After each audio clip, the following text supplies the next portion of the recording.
شروع کرتے ہیں اللہ کے بابرکت نام سے جو بڑا مہربان اور نہایت رحم والا ہے۔ تمام تعریفیں میرے اللہ رب العزت کے لیے ہیں۔ السلام علیکم لسنرز، میں ہوں آپ لوگوں کی ہوسٹ نوشین، اور میں اپنے چینل خوفناک کہانیوں میں اپنے سبھی سننے والوں کو خوش آمدید کہتی ہوں۔ میں امید کرتی ہوں آپ سب لوگ خیریت سے ہوں گے، جہاں ہوں گے خوش ہوں گے۔ آج آپ لوگوں کے لیے میں بہت زیادہ ڈرامنی کہانیاں لے کر آئی ہوں جنہیں آپ لوگ بہت پسند کریں گے۔ سلسلہ شروع کرتے ہیں آج کی خوفناک کہانیوں کا۔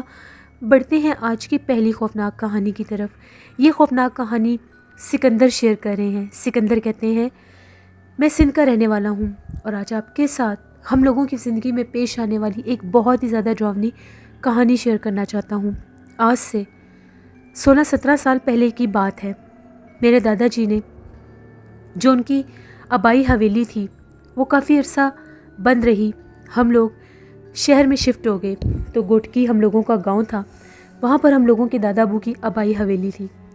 ہم لوگوں نے سوچا کہ ہم لوگوں کی وہ جگہ کافی زیادہ عرصے سے خالی پڑی ہے، کیوں نہ ہم اس حویلی کو اپنا فارم ہاؤس بنوا لیں۔ تو میرے ابو اور میرے جو دادا ابو تھے، ان سب نے، میرے تایا ابو چاچو سب نے مل کر یہ پلان کیا، اور جو آبائی حویلی تھی اس کو فارم ہاؤس میں تبدیل کرنے کا ارادہ کیا۔ وہاں پر کچھ عرصہ کام ہوا اور وہ جو حویلی تھی وہ فارم ہاؤس بن گئی۔ کافی زیادہ اس کے اوپر خرچہ کیا گیا۔ جب وہ فارم ہاؤس کمپلیٹ ہو گیا تو ہم لوگوں نے، میرے تایا ابو کی فیملی، میرے چاچو کی فیملی، ہم لوگ سب، دادا دادی بھی تھے، ہم لوگ سب اس فارم ہاؤس میں گئے۔ ہم لوگوں کا ارادہ تھا کہ ہم لوگ وہاں پر جا کر جتنے بھی ہم لوگوں کے خاندان کے لوگ ہیں ان کو انوائٹ کریں گے، اور وہاں پر باقاعدہ ایک بہت بڑی گیٹ ٹوگیدر کریں گے، جیسے فیملی فنکشن ہوتا ہے۔ وہ فارم ہاؤس بہت زیادہ خوبصورت بنا تھا۔ جب ہم لوگ وہاں پر گئے تو ابھی پہلا دن تھا، ابھی ہم لوگوں کی ہی 3 فیملیز وہاں پر پہنچی تھیں، تو پہلی ہی رات تھی، موسم بہت سا خراب ہو گیا، بڑی شدید بارش شروع ہو گئی، بہت زیادہ آندھی طوفان، موسم سارا دن سے خراب تھا، بادل بنے ہوئے تھے۔ اب وہ جو میرے دادا لوگوں کی جو حویلی تھی، آبائی حویلی، وہ کافی عرصہ بند رہی، تقریباً 20 سال سے وہ بند تھی، کیونکہ میرے ابو چاچو اور تایا ابو کی جب پڑھائی شروع ہوئی تھی تو تبھی وہ لوگ اس جگہ کو چھوڑ آئے تھے۔ 20 سال کے بعد وہ فارم ہاؤس میں تبدیل ہوئی۔ اس کے ارد گرد کبھی کہیں کچھ لوگوں کے گھر ہوتے تھے، وہ لوگ گھر چھوڑ کر چلے گئے۔ اب صرف اس جگہ پر صرف ایک ہی فارم ہاؤس تھا، اور اس کے سراؤنڈنگ میں کافی ویرانے، کافی جگہیں خالی تھیں۔ جب ہم لوگ شہر سے چلے تھے تو راستہ کافی زیادہ لمبا بھی تھا، موسم خراب ہونے کی وجہ سے وہاں پر پہنچے تو بارش شروع ہو گئی۔ اب ہم لوگ سارے پہلے بیٹھے باتیں کرتے رہے، سردیوں کا ہی موسم تھا، پھر ہم لوگ سونے کے لیے چلے گئے۔ دادی اماں اور دادا ابو جو تھے وہ پہلے جا کر سو چکے تھے، تو جب ہم لوگ سارے کزنس مل کے 2nd فلور پر بیٹھے ہوئے تھے، باہر سے بہت عجیب و غریب ڈراؤنی آوازیں آنے لگ گئیں۔ وہ آوازیں ایسی تھیں جیسے عورتیں چیخ رہی ہیں۔ ہم لوگوں کو یہ لگتا تھا جیسے فضا میں عورتوں کی چیخنے کی آوازیں بھی گونج رہی ہیں۔ ہم لوگوں نے بہت غور کر کے بھی وہ آوازیں سنی، لیکن ہم لوگوں کو سمجھ نہیں آ رہی تھی کہ باہر یہ آندھی طوفان کی آوازیں ہیں یا یہ عورتوں کی آوازیں ہیں۔ باقاعدہ رونے کی آوازیں تھیں۔ ہم لوگوں کا جو ہال روم تھا وہاں پر ہم لوگ بیٹھے ہوئے تھے، ہم لوگوں نے وہاں سے کرٹن ہٹا دیے، صرف یہ دیکھنے کے لیے کہ باہر سے ہمیں شاید کچھ نظر آ جائے۔ رات کا ٹائم تھا، وہاں سے نظر کیا آنا تھا، لیکن جب بھی بجلی چمکتی تھی تو وہ جگہ اور زیادہ ڈراؤنی لگنے لگ گئی۔ پھر ہم لوگوں نے کرٹنز آگے کر دیے۔ میرے 2 کزن تھے، وہ اٹھ کر باہر گئے۔ ابھی جیسے آندھی آتی ہے اور ہلکی ہلکی بارش شروع ہوتی ہے، ویسے بارش شروع ہوئی تو وہ ٹیرس پر کھڑا ہو کر نیچے دیکھ رہا تھا۔ کافی زیادہ بڑا وہاں پر ہم لوگوں نے لان بنوایا تھا، اس جگہ پر ایک بہت بڑا سوئمنگ پول بھی بنا تھا۔ وہ کہتا ہے کہ میں نے سوئمنگ پول کے پاس کسی کو کھڑے دیکھا ہے، اس نے شور مچا دیا۔ اس کی نیچر تھوڑی سی شرارتی سی تھی، ہمیں یہ لگا کہ یہ جھوٹ بول رہا ہے۔ یہاں پر اگر کوئی ہوتا تو چوکیدار بھی وہاں پر تھا، وہ ہمیں بتا دیتا۔ وہ قسمیں اٹھانے لگ گیا کہ میں نے خود وہاں پر کسی کو کھڑے دیکھا ہے، اور اس نے سفید کلر کا لباس پہنا ہوا تھا۔ بالکل سوئمنگ پول کے کارنر پر کوئی کھڑا ہوا تھا۔ ہم نے اسے یہ کہا کہ موسم بڑا خراب ہے اور تم ہمیں ڈرانے کی کوشش کر رہے ہو، پہلے ہی باہر سے اتنی آوازیں آ رہی ہیں۔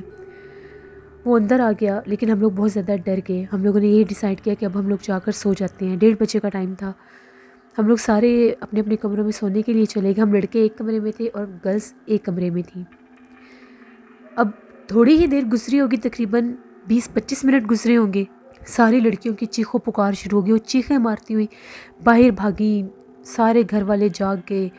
میری جو بہن تھی وہ بہت زیادہ ڈری ہوئی تھی، وہ رو رہی تھی اور بار بار یہ کہہ رہی تھی کہ ہم لوگوں کے کمرے میں بہت زیادہ بھیانک چہرے والی کوئی عورت ہے.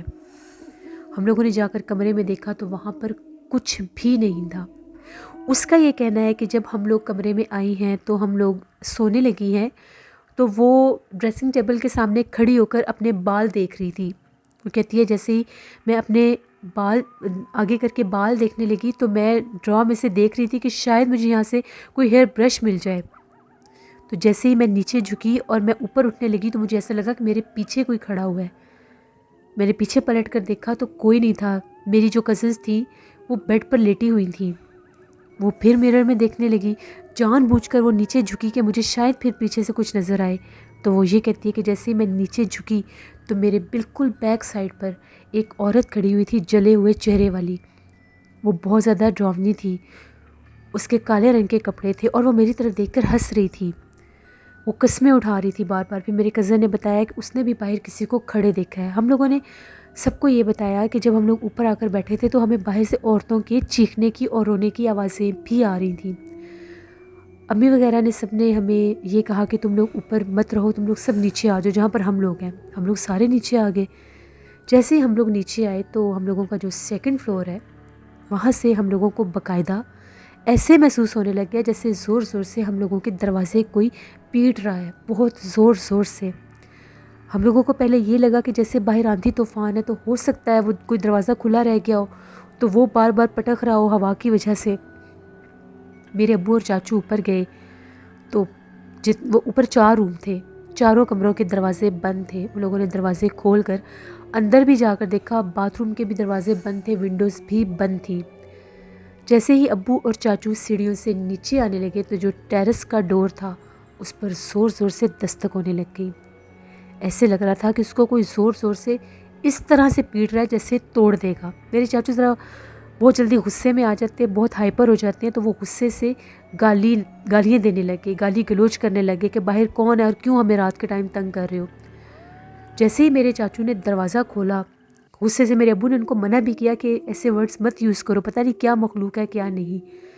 تو چاچو نے جیسے ہی دروازہ کھولا باہر کوئی نہیں تھا. چاچو نے پھر غصے سے گالیاں دی اور ٹیرس پر باہر نکل گئے. بارش ہو رہی تھی.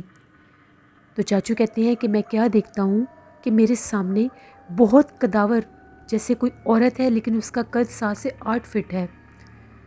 اس کے ماتھے کے درمیان سے روشنی نکل رہی تھی. اس نے چاچو کے چہرے کے اوپر ایک بہت زوردار تھپڑ مارا. اتنی زور سے تھپڑ مارا کہ میرے چاچو بالکل پیچھے دیوار کے پاس جا کر گرے. میرے ابو نے یہ سمجھا کہ بارش کی وجہ سے ان کا پاؤں سلپ ہو گیا ہے. انہوں نے جلدی سے میرے چاچو کو اٹھایا. ان کے چہرے کے اوپر نشان تھا تھپڑ کا، جیسے نیل کا نشان پڑ جاتا ہے. باقاعدہ انگلیوں کا نشان تھا، لیکن وہ انگلیاں بہت عجیب قسم کی تھی، جیسے ٹیڑھی ٹیڑھی ہوتی ہیں، جیسے کوئی ویوی چیز ہوتی ہے. ابو فوراً سے چاچو کو پکڑ کر نیچے لے کر آئے. چاچو کی حالت بہت زیادہ خراب ہو گئی. انہیں اسی رات فالج کا اٹیک ہو گیا اور ان کا جو چہرہ تھا، جس جگہ پر ان کو تھپڑ لگا تھا، وہ چہرہ سارا ایک طرف، ان کا وہ چہرہ بالکل ایک طرف جیسے ٹیڑھا ہو جاتا ہے ایسے ہو گیا. ہم لوگ رونے پیٹنے لگے. باہر موسم بہت زیادہ خراب تھا. ان کو ڈاکٹر کے پاس بھی نہیں لے جا سکتے تھے. میرے دادا ابو اور دادی اماں کو جب یہ ساری بات پتہ چلی، وہ بہت زیادہ عبادت گزار تھے. میری دادی اماں بہت زیادہ قرآن پاک پڑھتی تھیں اور بہت زیادہ عبادت کرتی تھیں. تو میری دادی اماں کا یہ کہنا تھا کہ اس گھر میں بہت زیادہ جنات ہیں اور ان جنات کو یہاں پر ہمارا آنا بالکل بھی برداشت نہیں ہوا، کیونکہ یہ جگہ کافی عرصے سے خالی پڑی تھی اور ہم لوگوں نے اس کو آباد کرنے کی کوشش کی ہے. دادی اماں کا یہ کہنا ہے کہ جس وقت ہم لوگ اس گھر میں آئے تھے، جو روم دادا اور دادی اماں کو دیا گیا تھا، دادی اماں کہتی ہیں کہ جب میں اس کمرے میں عشاء کی نماز کے بعد قرآن پاک پڑھ رہی تھی تو مجھے کوئی چیز قرآن پاک پڑھنے نہیں دے رہی تھی. بار بار میرے کندھوں کے اوپر بوجھ پڑ رہا تھا اور میں نے ایک پرچھائی کو کمرے سے باہر نکلتے دیکھا ونڈو سے. دادی اماں تبھی سمجھ گئی تھی کہ اس گھر میں جنات ہیں. دادی اماں نے اسی ٹائم قرآن پاک بند کیا کہ کہیں یہ جنات تنگ ہو کر نقصان نہ پہنچا دیں. انہوں نے ویسا ہی کیا. اب ہم لوگ تو بہت ڈر گئے. ساری رات ہم لوگ یہی دیکھ رہے تھے کہ چاچو کو کیسے ہاسپٹل لے کر جائیں، لیکن جب ان کی کنڈیشن بہت زیادہ خراب ہو گئی، پھر ہم لوگوں نے فیصلہ کیا کہ اب ان کو یہاں پر نہیں رکھ سکتے۔ میرے ابو اور میرے تایا ابو چاچو کو لے کر فوراً شہر کی طرف چلے گئے، ان کو ہاسپٹلائز کروایا۔ بالکل بھی سمجھ نہیں آ رہی تھی کہ ان کو ایک دم سے یہ پیرالائز اٹیک کیسے ہو گیا، کافی کریٹیکل کنڈیشن میں وہ رہے۔ اس کے بعد ہم لوگ تو وہیں پر تھے، صبح ہم لوگوں نے بھی واپس جانا تھا۔ پھر جیسے ہی رات گزری، صبح ہوئی، ہم لوگ بہت ڈرے ہوئے تھے، اوپر جانے کی ہمت نہیں ہو رہی تھی کہ کیسے اوپر جائیں۔ چوکیدار سے جب ساری باتیں پوچھیں تو چوکیدار کا یہ کہنا تھا کہ میں یہاں پر روز نہیں آتا، آپ لوگوں کے آنے سے پہلے میں یہاں پر آیا ہوں۔ جس ٹھیکیدار نے وہ گھر بنوایا تھا، اس کا یہ کہنا تھا کہ جب میں نے یہاں پر کام شروع کروایا تھا اس دوران بھی بہت زیادہ مصیبتیں آئی تھیں۔ جب بھی میں نئی لیبر لے کر آتا تھا، بڑی مشکل سے اس کو ڈبل پیسے دے کر ہم لوگوں نے وہ جگہ بنوائی تھی۔ ہم لوگوں کو یہ لگتا تھا جیسے آبادی سے دور ہے تو اس لیے یہ بہانہ کرتا ہے کہ میں نے یہاں پر تعمیر نہیں کرنا، لیکن جیسے کیسے کر کے وہ جگہ تو بن گئی، لیکن ہمیں وہاں پر آباد ہونا نصیب نہیں ہوا۔ ہم لوگوں نے بہت کوشش کی کہ ہم اس کو رینٹ آؤٹ کر دیں یا اس کو سیل آؤٹ کر دیں، لیکن نہ تو وہ فارم ہاؤس سیل آؤٹ ہوا نہ ہی رینٹ آؤٹ۔ چوکیدار کا یہ کہنا ہے کہ میں کبھی کبھار جب وہاں پر جاتا تھا، مہینے میں 2 دفعہ وہ چکر لگاتا تھا، تو وہ کہتا ہے جیسے مغرب کے بعد کا ٹائم ہوتا تھا تو پورے فارم ہاؤس میں ایسے محسوس ہوتا تھا جیسے بہت سے لوگ ہیں، اور باقاعدہ فارم ہاؤس کی بیک سائڈ سے ایک عورت نظر آتی تھی جس نے کبھی سرخ اور کبھی بلیک لباس پہنا ہوتا تھا۔ وہ کہتا ہے کہ وہ فارم ہاؤس کی بیک سائڈ سے نکلتی تھی اور ایک دم سے پلک جھپکتے وہ کبھی سیکنڈ فلور پر ہوتی تھی تو کبھی کسی جگہ پر ہوتی تھی۔ وہاں پر جو ہم لوگوں کا لان تھا، جہاں پر ہم لوگوں نے ایک سائڈ پر سوئمنگ پول بنوایا تھا، اس طرف ہم لوگوں نے کچھ جھولے بھی لگوائے ہوئے تھے۔ وہ ساری رات بیٹھ کر وہ جھولا جھولتی رہتی تھی۔ پھر میرے دادا ابو نے مشورہ دیا کہ ہم وہاں پر کسی عامل صاحب کو لے کر جاتے ہیں، کیونکہ ہم لوگوں نے کافی انویسٹمنٹ کی تھی اس کے اوپر۔ جب ہم وہاں پر ایک عامل صاحب کو لے کر گئے، عامل صاحب نے جب وہاں پر پڑھائی کی تو ان کا یہ کہنا تھا کہ میں یہاں سے اس مخلوق کو نہیں نکال سکتا، یہ صرف جنات نہیں ہیں، ان میں چڑیلیں بھی ہیں، اور وہ اتنی بھیانک ہیں نان مسلم کہ وہ اگر ان کو میں یہاں سے نکالنے کی کوشش کروں گا تو وہ مجھے نقصان پہنچا دیں گی اور آپ کے پورے خاندان کو نقصان پہنچا دیں گی۔ ان کے قبیلے یہاں پر آباد ہیں، وہ یہاں پر اب آپ کو رہنے نہیں دیں گی۔ آپ لوگوں نے اس جگہ کو 20 سال کے لیے بالکل چھوڑ دیا تھا، جب یہ کھنڈر کے حلیے میں آ گئی تھی تو تب آپ نے اس کو دوبارہ سے رینوویٹ کر کے فارم ہاؤس بنایا، اسی لیے تو یہاں پر پہلے تو کنسٹرکشن ہی نہیں ہوتی تھی۔ پھر ہم لوگوں نے اس جگہ کو دوبارہ چھوڑ دیا۔ کبھی کبھی ہوتا تھا ہم لوگ سارے دوست یا کزنس مل کر جاتے تھے اور شام ہونے سے پہلے ہم لوگ وہاں سے واپس آ جاتے تھے۔ پھر سے وہ جگہ دوبارہ ویسے ہی بند ہو گئی، کیونکہ میرے چاچو 6 ماہ زندہ رہے، بہت ان کا ٹریٹمنٹ کروایا، 6 ماہ کے بعد ان کی ڈیتھ ہو گئی تھی۔ ان پر کسی میڈیسن کا اثر نہیں ہوتا تھا، بہت ان کا علاج کروایا، یہاں تک کہ ان کو عامل حضرات کے پاس بھی لے کر گئے تو ان کا یہی کہنا تھا کہ اس کے اوپر اس چڑیل کا بسیرا ہے، وہ اس کو کبھی بھی نہیں چھوڑے گی۔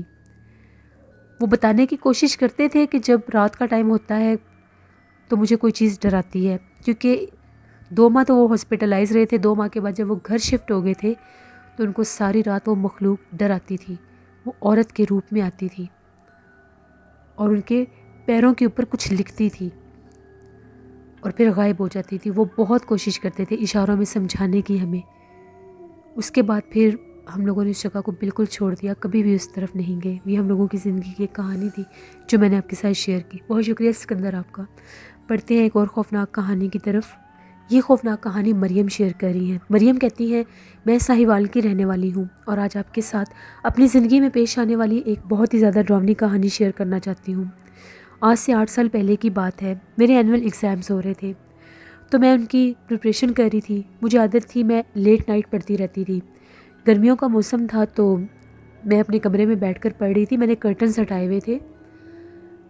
ایک تو ہوتا ہے ونڈو کے آگے نیٹ لگی ہوتی ہے اور نیٹ کی دوسری طرف گلاس لگا ہوتا ہے۔ وہ ونڈو ایسی تھی کہ ایک سائڈ سے کھل جاتی تھی اور ایک سائڈ کے آگے گلاس ہی رہتا تھا۔ تو میرا جو اسٹڈی ٹیبل تھا وہ بالکل ونڈو کے پاس ہی ہوتا تھا. میں وہاں پر بیٹھ کر پڑھ رہی تھی. تقریباً رات 2:30 بجے کا ٹائم ہوگا. میں پڑھتی پڑھتی کافی زیادہ تھک گئی تو میں نے وہیں پر چیئر کے ساتھ میں پیچھے ٹیک لگا کر میں تھوڑی دیر کے لیے جیسے میں نے آنکھیں بند کیں. میں بالکل ابھی ریلیکس ہو ہی رہی تھی. آنکھیں میں نے بند کی تو مجھے ایسا محسوس ہوا جیسے بالکل کوئی میرے چہرے کے اوپر جھک کر میرے چہرے کے اوپر پھونک مارتا ہے. وہ بہت زیادہ کلیئر تھا. جیسے وہ چہرے کے اوپر میرے کسی نے پھونک ماری میری آنکھیں کھل گئی. مجھے بڑا عجیب لگا کہ میرے کمرے میں تو کوئی آیا ہی نہیں, دروازہ بھی نہیں کھلا, تو پھر یہ کیسے ہو سکتا ہے. میں فوراً سے اٹھی. میں نے بیک سائڈ پر دیکھا, دروازے کی طرف دروازہ بند تھا اور میرے کمرے میں کوئی بھی نہیں تھا. میں تھوڑی سی ڈر گئی. پھر مجھے لگا کہ شاید میں تھک بہت زیادہ گئی ہوں, اس لیے مجھے فیل ہوا ہوگا شاید باہر سے ہوا کا جھونکا آیا ہو. میں ایسے ہی بیٹھ کر تو وہ بالکل میرے سامنے ہی وہ کھڑکی کا گلاس تھا ونڈو کا, اس میں دیکھنے لگی تو مجھے ایسا لگا کہ جیسے میرے کمرے سے باہر کوئی نکل کر جا رہا ہے. اس کے بہت لمبے بال تھے, قد بھی لمبا تھا, کوئی لڑکی یا عورت لگ رہی تھی اور اس نے ریڈ کلر کا ڈریس پہنا ہوا تھا. میں اس کو واضح دیکھ رہی ہوں جیسے میرے کمرے سے وہ باہر نکل کر اور دروازے سے وہ باہر چلی گئی بنا دروازہ کھولے. اب میں وہ اس کو گلاس میں دیکھ رہی ہوں, میرے میں اتنی ہمت نہیں ہو رہی تھی کہ میں پیچھے سر کر کے تو دیکھ سکوں. جب وہ میرے دروازے کے آر پار ہوئی میری تو ایسی حالت ہوگی کہ نہ میرے سے اٹھا جا رہا تھا, نہ میں چیخ پا رہی تھی, جیسے بالکل میں پتھر کی ہو گئی ہوں کہ میں نے اپنی آنکھوں سے کیا دیکھ لیا ہے. اب میں بہت زیادہ ڈر گئی. آدھی رات کا ٹائم تھا. میں کیا کرتی, میں نے آیت الکرسی پڑھنا شروع کر دی. میرے میں اتنی ہمت نہیں تھی کہ میں دروازہ کھول کر باہر جا سکتی. آیت الکرسی پڑھتے پڑھتے میں وہیں پر بیڈ پر ایک کونے پر جا کر بیٹھ گئی. پتہ نہیں میں کب سوئی کب نہیں. میری آنکھ کھلی تو 7 بجے کا ٹائم تھا. میں نے الارم لگایا ہوا تھا. الارم سے میری آنکھ کھلی. مجھے رات والی ساری بات یاد آ گئی. میں فوراً سے بھاگتی ہوئی نیچے گئی. میں نے یہ بات امی کو بتائی. امی نے یہ کہا کہ تم بہت زیادہ پڑھتی ہو, تم بہت زیادہ تھکی ہوئی تھی, اس لیے تمہیں یہ فیل ہوا ہے. ہمارے گھر میں ایسا ویسا کچھ بھی نہیں ہے, وہم مت کرو. میں نے انہیں یقین دلایا کہ میں وہم نہیں کری, میں نے خود دیکھا ہے. امی نے یہ کہا کہ کچھ بھی نہیں ہے, ٹائم سے سو جایا کرو. میرے پیپر میں 2 چھٹیاں تھیں. میں نے پھر ناشتہ وغیرہ کیا, کچھ دیر میں بیٹھی رہی نیچے ہی, پھر میں اوپر پڑھنے کے لیے آ گئی. جس ٹائم مغرب کا ٹائم تھا تو اس وقت میں نیچے امی کے پاس آئی دوبارہ. میں نے چائے وغیرہ بنائی تو مغرب کی اذان ہو چکی تھی. میں پھر سے اوپر آ گئی. میں اپنے کمرے کی لائٹ آن کر کے گئی تھی, لیکن جب میں اوپر آئی تو میرے کمرے کا دروازہ بھی کھلا ہوا تھا اور لائٹ بھی آف تھی. کیونکہ میں کمرے کا دروازہ اس لیے بند کر کے جاتی تھی, اکثر بلی کمرے میں چلی جایا کرتی تھی اور میرا کمرہ بالکل سٹیئرز کے سامنے تھا. مجھے پھر تعجب ہوا کہ یہ کیسے ہو سکتا ہے. اب میں نے کہا میں امی سے جا کر کہوں گی تو وہ پھر کہیں گی کہ تم بہت زیادہ وہم کر رہی ہو. جیسے ہی میں نے اپنے کمرے کی لائٹ آن کی تو میری جو چیئر تھی, جو میری اسٹڈی چیئر تھی, وہ ہم لوگوں کے جو میرے باتھ روم کا دروازہ تھا اس کے آگے پڑی ہوئی تھی, اور اس کا جو بیٹھنے والا جو اس کی سائڈ ہوتی ہے وہ بھی باتھ روم کی طرف تھی اور باتھ روم کا دروازہ کھلا ہوا تھا. میں نے فوراً سے امی کو بلایا. امی نے بھی جب یہ بات دیکھی, امی بھی کچھ پریشان ہو گئی. ایسے تو نہیں ہو سکتا, میں ایسی ایب نارمل حرکت کیوں کروں گی کہ میں چیئر کو اٹھا کر باتھ روم کے آگے رکھ دوں گی, وہ بھی دروازہ کھول کر. اس سٹائل میں وہ رکھی ہوئی تھی جیسے کوئی باتھ روم کے سامنے بیٹھا ہوا ہے. امی نے مجھے یہ کہا کہ تم بکس نیچے لے آؤ, تم اکیلی اوپر نہ پڑھو. میں نے امی سے یہ کہا کہ امی نہیں, میں نیچے نہیں پڑھ سکتی, کیونکہ میرے جو بہن بھائی تھے بہت زیادہ شور مچاتے تھے, پھر ٹی وی کی آواز اتنی وہ لاؤڈ کر دیتے تھے, مجھ سے پڑھا نہیں جاتا تھا. میں نے ان سے یہ کہا کہ میں سونے کے لیے نیچے ہی آ جاؤں گی, بس میں تھوڑی دیر پڑھتی ہوں اور پھر میں آ جاؤں گی. میں نے کمرے کا دروازہ کھول دیا کیونکہ مجھے ڈر لگ رہا تھا. باہر بھی, کمرے کے باہر بھی لائٹ لگی ہوئی تھی, وہ لائٹ بھی میں نے جلا دی اور میں پڑھنے لگ گئی. جیسے میں پڑھ رہی ہوں, پڑھتے پڑھتے میں کبھی باہر دیکھ لیتی تھی, جیسے میں وہ ریویژن کر رہی تھی. ادھر سے پڑھتے پڑھتے میری باہر نظر پڑی تو جہاں پر میرا کمرہ تھا اس کے سامنے ہی وہ ہم لوگوں کے چھت کا دوسرا حصہ تھا, بالکل سامنے وہ گرلز تھی. میں کیا دیکھتی ہوں, جیسے زمین کے اوپر پاؤں کے بل کوئی بیٹھا ہوا ہے اور وہ میرے کمرے کی طرف دیکھ رہا ہے. اس کی آنکھیں چمک رہی تھیں. میں نے بغور اس کو دیکھا، وہ بالکل میرے سامنے تھی، وہ جو بھی مخلوق تھی اس سائز میں بہت زیادہ بڑی تھی، وہ اس کی آنکھیں بہت زیادہ سپارک کر رہی تھیں۔ پڑھتے پڑھتے جب میں اس کو دیکھ رہی تھی تو وہ بالکل میری آنکھوں کے سامنے جیسے تھوڑی سی اور وہ چل کر آگے آئی اور وہ غائب ہو گئی۔ بس پھر میں برداشت نہیں کر سکی، میں اتنا زور سے چیخی، میں وہیں پر بے ہوش ہو گئی۔ میری چیخنے کی آواز سن کر امی فوراً اوپر آئیں تو میں بے ہوش تھی۔ بہت مشکل کے بعد مجھے کافی دیر کے بعد جب ہوش آیا تو ڈاکٹر کو فوراً بلا کر لائے۔ ڈاکٹر نے یہ کہا کہ یہ بہت زیادہ ڈری ہوئی ہے، اس نے کسی ایسی چیز کو دیکھا ہے جس کو یہ برداشت نہیں کر سکی اور یہ ڈر گئی ہے۔ امی نے ساری بات بتائی کہ اس کو 2 دن سے اس کے ساتھ یہ پرابلم ہو رہا ہے، ابو کو بھی یہ بات بتائی۔ تو فوراً سے پہلے ڈاکٹر کا بھی یہی کہنا تھا کہ میڈیسنس تو میں دے دوں گا کیونکہ کوئی سچ کوئی ایشو نظر نہیں آ رہا، آپ یا تو یہ سائیکولوجیکل پرابلم ہو سکتا ہے یا پھر آپ کسی عامل کے پاس جائیں جو یہ دم وغیرہ کرتے ہوں۔ پھر میرے ابو جو تھے وہ جانتے تھے، ایک بزرگ تھے، ان کو وہ دم وغیرہ کرتے تھے، ابو نے ان سے بات کی۔ تقریباً 11:30 بجے کا ٹائم تھا۔ ان سے جب بات کی تو انہوں نے یہ کہا کہ ٹھیک ہے آپ لوگ مجھے آ کر لے جائیں، میرا گھر دور ہے تو میں اکیلا نہیں آ سکتا، کافی بزرگ تھے، وہ ایجڈ تھے۔ پھر میرے ابو گئے ان کو لے کر آئے۔ جب وہ آئے، جب انہوں نے پڑھائی کی تو ان کا یہ کہنا تھا کہ اس لڑکی کے پیچھے جنات لگے ہوئے ہیں جو اس کو اپنا آپ ظاہر کر رہے ہیں۔ پھر میری امی نے یہ کہا کہ ہم لوگوں کے گھر میں تو ہمیں آج تک محسوس نہیں ہوا کہ کسی چیز کا سایہ یا کسی کوئی تو ان کا یہ کہنا تھا کہ بعض اوقات ایسا ہوتا ہے کہ یہ جیسے اب ٹیرس پر ہوتی ہے، اکیلی ہوتی ہے، اوپر اس کا روم ہے، اکثر جنات کا گزر بسر ہوتا ہے اور وہ شاید وہاں پر ان جنات نے اس کو دیکھا ہے یا یہ بہت زیادہ پرفیوم لگاتی ہے، اس خوشبو پر اٹریکٹ ہو کر وہ جنات اس کے پیچھے ہیں۔ پھر میری امی نے بتایا کہ یہ پرفیومز بہت زیادہ لگاتی ہے۔ میری عادت تھی، میں ٹائم بھی نہیں دیکھتی تھی، جب میرا دل چاہتا تھا میں کمرے میں اسپرے کر دیتی تھی پرفیوم کا یا اپنے کپڑوں پر کر لیتی تھی۔ اس رات بھی میرے ساتھ ایسا ہی ہوا تھا، میں نے کمرے میں بہت زیادہ اسپرے کیا ہوا تھا۔ جس رات میں نے اپنے کمرے میں اس مخلوق کو دیکھا تھا، جب وہ میرے کمرے میں گئے، انہوں نے ساری پڑھائی کی تو ان کا یہی کہنا تھا کہ مغرب کے بعد جنات آزاد ہوتے ہیں اور وہی جنات یہاں سے گزر رہے تھے۔ جب اس نے بہت زیادہ خوشبو لگائی ہوئی تھی، پرفیوم لگایا ہوا تھا تو وہ اٹریکٹ ہو گئے اور وہ اس کے پیچھے لگ گئے۔ انہیں جنات نے اپنا آپ ظاہر کیا اور وہ بار بار اس کے ارد گرد آتے ہیں۔ پھر انہوں نے دم کیا، ایک تعویذ دیا اور سختی سے منع کر دیا کہ یہ اکیلے روم میں نہیں رہے گی اور پرفیومز بالکل بھی نہیں لگائے گی۔ پھر میرا نیچے والا روم شفٹ ہو گیا، پرفیوم لگانا بالکل بند کر دیا میں نے، سارے پرفیوم میرے سے امی نے لے لیے۔ اس کے بعد تعویذ بھی میں نے پہنا ہوا تھا لیکن میں پھر بھی بہت ڈرتی تھی، مجھے بہت ڈر لگتا تھا، مجھے سوئے ہوئے کوئی چیز بہت زیادہ ڈراتی تھی، میں ایک جھٹکے سے جاگ جاتی تھی۔ کبھی مجھے ایسا لگتا تھا کہ جیسے کوئی سامنے کھڑا ہوا ہے۔ میری بہن نے باقاعدہ دیکھا، میرے بیڈ کے پاس سے ایک لڑکی بلیک کلر کے ڈریس میں میرے بیڈ کے پاس سے گزر کر جا رہی تھی۔ پھر اللہ کا شکر ہے میں نے نماز کی پابندی کی، جیسے کیسے کر کے پیپرز کلیئر کیے، پرفیوم بالکل لگانا چھوڑ دیا، اکیلے سونا چھوڑ دیا، تو پھر میں ٹھیک ہو گئی۔ اس کمرے کو بھی بند کر دیا۔ اکثر اس کمرے سے ہمیں فیل ہوتا تھا کہ جیسے وہاں پر کوئی موجود ہے، جنات نے اس کمرے میں اپنا بسیرا کر لیا۔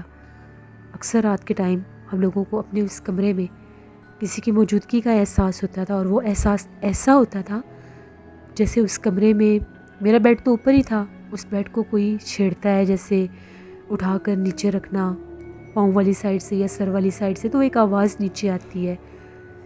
یا کبھی کبھی ایسا فیل ہوتا تھا کہ جیسے اس کمرے کی ونڈو کو ہم لوگوں نے تو بند کر دیا تھا سارا کمرہ، لیکن کوئی پتہ نہیں اس کی ونڈوز کون کھولتا تھا، کون بند کرتا تھا، کبھی آدھی ونڈو کھلی ہوتی تھی، کبھی پوری بند ہو جاتی تھی۔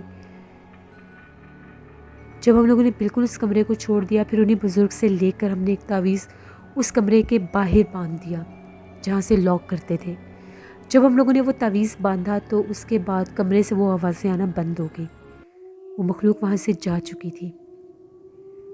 یہ ہم لوگوں کی زندگی کی کہانی تھی، میری زندگی کی کہانی جو میں نے آپ کے ساتھ شیئر کی۔ بہت شکریہ مریم آپ کا. جس طرح یہ تھی آج کی خوفناک کہانیاں. اپنا فیڈ بیک مجھے ضرور دیں آپ لوگوں کو کیسی لگی. آپ لوگ بھی اپنی خوفناک کہانیاں شیئر کر سکتے ہیں ڈسکرپشن باکس میں دیے گئے ای میل آئی ڈی noshirmir57@gmail.com پر. اس کے علاوہ آپ لوگ مجھے کمنٹ باکس میں بھی سٹوری شیئر کر سکتے ہیں. ہارر اردو سینٹر پر دہشت زدہ ناول کی بالکل لاسٹ ایپیسوڈز چل رہی ہیں, ان کو وزٹ کریں, آپ کو پسند آئے گا. نیلا وائس آفیشیل میری سسٹر کا چینل ہے, ان کو بھی جا کر سبسکرائب کریں. انشاءاللہ کل آپ لوگوں کے ساتھ پھر ملاقات ہوگی کسی نئی خوفناک کہانی میں. اپنا بہت سا خیال رکھیے گا. اپنی ڈھیروں دعاؤں میں مجھے میری فیملی کو ضرور یاد رکھیے گا. Thank you for watching. Stay blessed. Allah نگہبان.